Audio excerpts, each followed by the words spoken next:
My top audition tips are: don't be crazy. Walk into the room as yourself, relaxed, confident, with that unshakable confidence that you deserve to be doing this. Know your lines backwards and forwards, but be open to adjustments. Connect with the reader.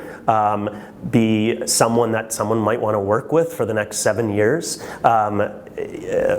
Think about the situation, the given circumstances of the scene that you're in. Think about the opening moment, what happened right before you said your first line. Think about the relationship between the two people in the scene. There's a big difference between two people who just met or people who've been married for 10 years and the way they sort of talk to each other. So I think it's all about mining the text. And you know, the one rule that I've always gone by is the script is just a rough guide and all the magic comes from what you bring to it. So if there's 100 actors looking just like you in that waiting room, coming in all day, you know, everyone's reading the same lines, everyone looks the same. You got to find all those wonderful life moments between the lines, underneath the lines, those just little nuggets of interesting behavioral choices even that someone else might not have found because they didn't spend enough time with the script. So it's more about figuring out the life behind these characters, and you happen to be saying these words right now for the first time. So it has to feel really spontaneous and improvised. And that's the real goal of a fresh audition. That's something that would get you a callback or hopefully book the job. I did that for 16 years. I treat every audition like it's the first one and do the same breakdown, memorize it the same way. You know, you need to have that ritual.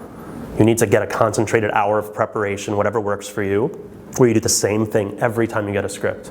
And then be open to them completely canceling the audition, rewriting the script, changing the gender, the ethnicity, giving a different script when you show up. I mean, that's half of it too, just being open and adaptable. So I went off on a tangent there, but I think it's important that actors understand that process and don't get angry about it. Just play the game. Like, know that everything's cast really quickly, especially episodic television. And you know, be open to the possibility they might cut your part between booking it and filming it. It happens, but you'll get something else, and you can still put it on your resume. So just go into all of this with an open mind and don't hold on to things longer than you need to hold on to them. You'll make yourself crazy, right? Because all we're really doing is playing around. It doesn't have to be like a life or death thing. You know, you should enjoy auditioning. It's not easy, but you know, it should be this like fun hobby that you do, like a sport. And if you happen to get a bunch of work, great. But really, you just want to make fans of the casting directors. So they'll bring you in for anything for the next like 10 years until they find the part that's right for you. That's your goal. Get them all on your side, and they'll be like pushing for you to get a lot of work, I promise.